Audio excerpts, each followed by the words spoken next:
Assalamualaikum dan salam sejahtera. Dulu dikeji, sekarang dipuji. Itulah kisah sekumpulan pemuda dari Universiti Teknikal Malaysia Melaka yang menganggap itu sebagai satu cabaran bagi memulakan satu hobi baru. Nekat dan azam bagi memelihara alam sekitar, usaha mereka sejak 3 tahun lalu membuahkan hasil. Mengikuti wartawan Ang Chan Yong serta laporannya. Baik, nama saya An Chan Yong. Saya dari lokasi program Maya Rawat Alam Sekitar. Program ini telah didapati bahawa terdapat berbagai faedah yang diperoleh dari sektor pemeliharaan dan pemeliharaan alam sekitar.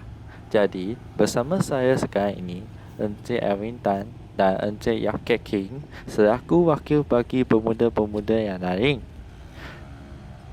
Jadi, Encik Erwin dan Encik Yap sihat? Sehat. Boleh saya tahu motif atau objektif tentang aktiviti-aktiviti yang sudah dijalankan? Baik. Kami adalah pelajar Daliut yang telah menjalankan program ini. So, program ini bertujuan untuk menyampaikan beberapa aspek penting.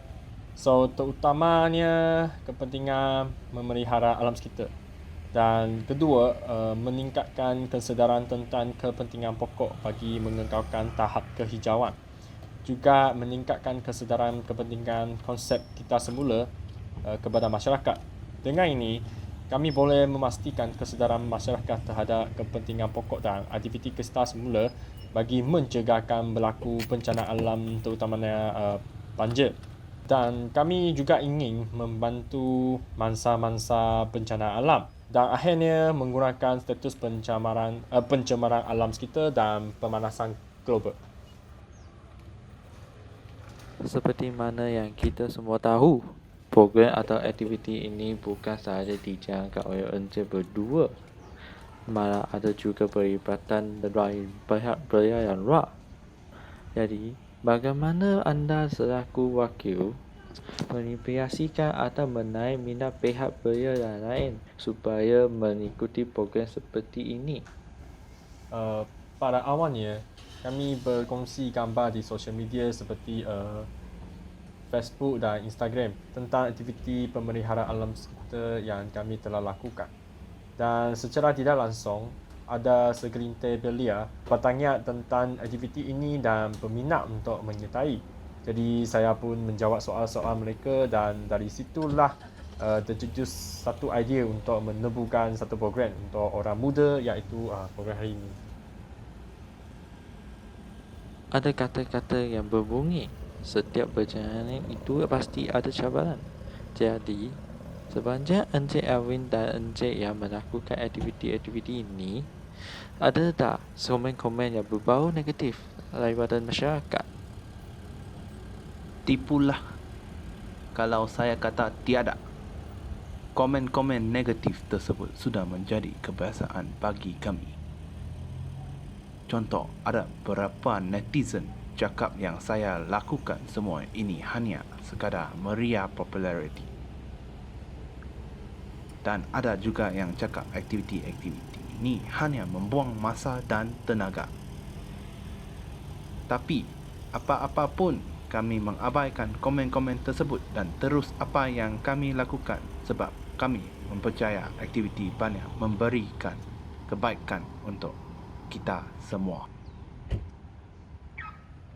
Baiklah, jadi Encik Yap boleh menceritakan tentang aktiviti-aktiviti yang terlibat bagi memelihara alam sekitar ini. Aktiviti-aktiviti yang kami jalankan ni bukan hanya fokus kepada penanaman semula sahaja.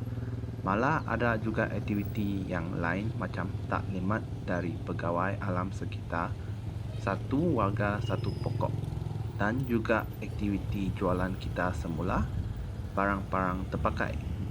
Melalui program kami seperti satu warga satu pokok dan jualan kita semula, kami telah bekerjasama dengan pihak NGO seperti FRIM dan syarikat penjana untuk menjayakan program Marilah Rawat Alam Sekitar.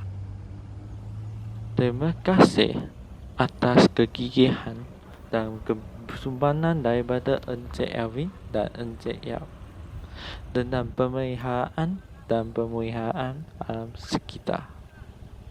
Terima kasih.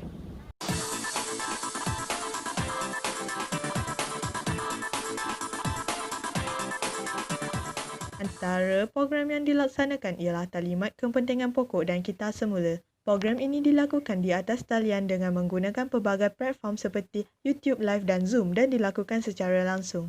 Cara ini adalah untuk menarik minat orang ramai untuk menyertai program ini dengan hanya berada di rumah. Tujuan ini adalah untuk meningkatkan kesedaran orang awam terhadap kepentingan pemeliharaan dan pemeliharaan alam sekitar untuk generasi akan datang.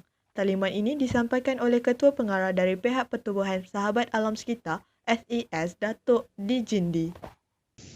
Selamat sejahtera, saya Lee Jinta. Hari ini saya akan memberi taklimat tentang kepentingan pokok dan kitar semula. Di mata dunia, Malaysia dikenali sebagai negara hijau kerana landscape hutan di negara ini dan hutan di negara ini adalah hutan yang tertua di Malaysia. Oleh kerana itu, kita hentar menjaga kehijauan ini. Menanam semula pokok-pokok ini mampu memulihkan hutan yang telah ditebang untuk diproseskan, dijadikan kertas, surat khabar, majalah atau berabut bagi kegunaan manusia. Selain itu, ia juga mampu memelihara tempat tinggal haiwan-haiwan hutan. Perkara ini mampu menjaga keseimbangan ekosistem di dalam hutan. Tambahan pula, menanam semula pokok-pokok ini mampu membekalkan semula oksigen yang diperlukan untuk kehidupan bumi dengan menjalankan proses fotosintesis. Sehubungan itu, menanam semula pokok-pokok ini mampu membantu mengurangkan suhu muka bumi iaitu pemanasan global. Amalan menanam semula pokok selepas menebang pokok boleh dijadikan satu kitaran bagi menjamin masa depan yang lebih sihat dan hijau.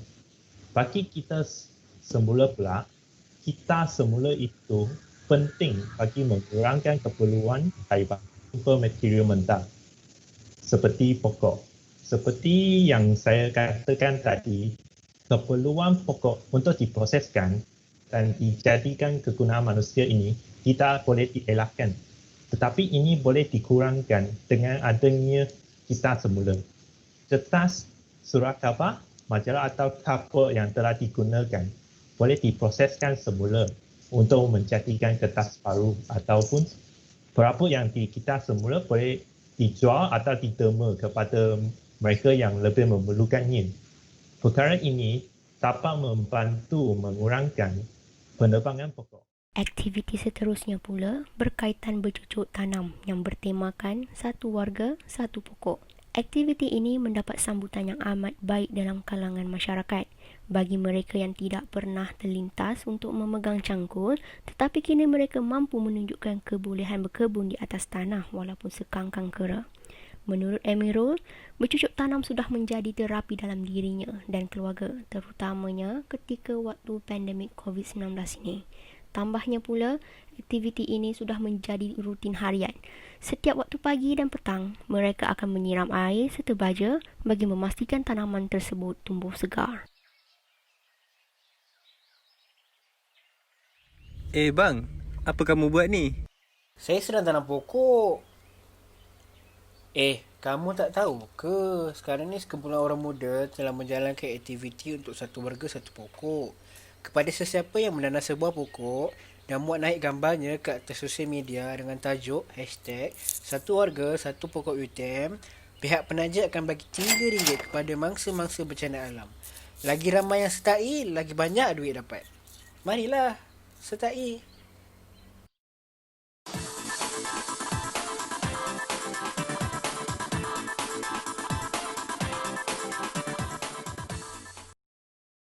Difahamkan program jualan kitar semula ini bertujuan menarik minat orang awam untuk mengamalkan kitar semula barangan terpakai seperti botol plastik, tin minuman, buku terpakai dan baju lama. Barang tersebut sebenarnya bernilai dan boleh digunakan kembali. Melalui program ini, peserta menjualkan barangan kitar semula mereka kepada pusat-pusat kitar semula yang telah ditetapkan dan daripada setiap hasil jualan akan disumbangkan kepada mangsa bencana alam. Program ini mendapat sambutan dari orang ramai. Berikut adalah pendapat daripada peserta yang menyertai jualan kitar semula. Assalamualaikum dan salam sejahtera. Nama saya Muhammad Rashidi. dan saya ialah peserta program jualan kita semula. Saya amat bersetuju dengan program ini dijalankan bagi membantu masa-masa bencana alam dan meringankan beban mereka. Tapi saya tahu bukan mudah untuk mencari saluran-saluran yang betul untuk memberikan bantuan, dan pihak-pihak atasan hanya menggalakkan sumbangan dalam bentuk wang sahaja. Dengan adanya program seperti ini, saya dapat mengumpul barang-barang terpakai seperti tank, botol, baju-baju terpakai, buku-buku terpakai dan juga kotak-kotak yang ada di rumah untuk dijadikan sebagai barang sumbangan. Barang-barang kita semula yang dikumpul ini juga dapat dijual dan hasil jualan tersebut boleh disumbangkan kepada masa-masa bencana alam. Program seperti ini amat digalakkan dan tidak mensisihkan barang kita semula ini. Barang-barang ini dapat membantu masa-masa bencana alam dan sekaligus dapat meringankan beban mereka. Dalam usaha melaksanakan aktiviti-aktiviti memelihara alam sekitar, sejumlah RM5,000 Malaysia telah dikutip dan disumbangkan kepada mangsa-mangsa bencana alam. Penglibatan sebanyak lebih 200 orang itu menunjukkan sifat positif dalam kalangan masyarakat. Apakah perasaan Encik apabila dapat tahu ada sekumpulan belia menyumbangkan sejumlah wang melalui program alam sekitar tersebut? Saya berasa gembira dan bersyukur kerana ada lagi masyarakat yang sanggup mendermakan sejumlah wang kepada kami mangsa bencana alam tanpa mengira umur, bangsa dan agama. Mereka tetap mendekat untuk membantu dan saya meyakinkan bahawa aktiviti seperti ini boleh diteruskan lagi kerana kami banyak nampak kesan-kesan yang positif yang boleh kami diperolehi. Terima kasih. Terima kasih Encik.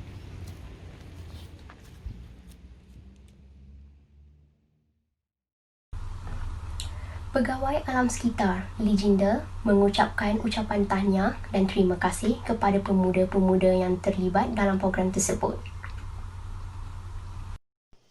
Program ini telah berjaya dijalankan seperti yang dirancangkan. Program ini mampu membantu dalam mengurangkan keperluan bahan mentah daripada pokok-pokok di dalam hutan bagi kegunaan seharian kita. Selain itu, barang yang kita semula boleh dijual atau diderma kepada mereka yang memerlukannya. Akhir sekali, saya ingin mengucapkan tahniah dan syabas kepada pemuda-pemuda yang telah melibatkan diri mereka dalam program ini. Sumbangan mereka terhadap masa depan alam sekitar amat dihargai. Sekian. Dengan ini, program Marilah Rawat Alam Sekitar telah memberi banyak manfaat kepada orang awam kerana mereka dapat mengetahui kepentingan menjaga alam sekitar. Program yang dilaksanakan oleh pelajar dari Universiti Teknikal Malaysia UTM dengan jayanya berjalan lancar dan telah mengawut hampir RM10,000 untuk sumbangan mangsa bencana alam. Oleh itu, orang awam dapat mengaplikasikan dalam kehidupan seharian dan seterusnya menjadi masyarakat yang menghargai, memelihara dan memelihara alam sekitar dengan sebaiknya. Sekian dari Aida Dan Nabila dari TV 46.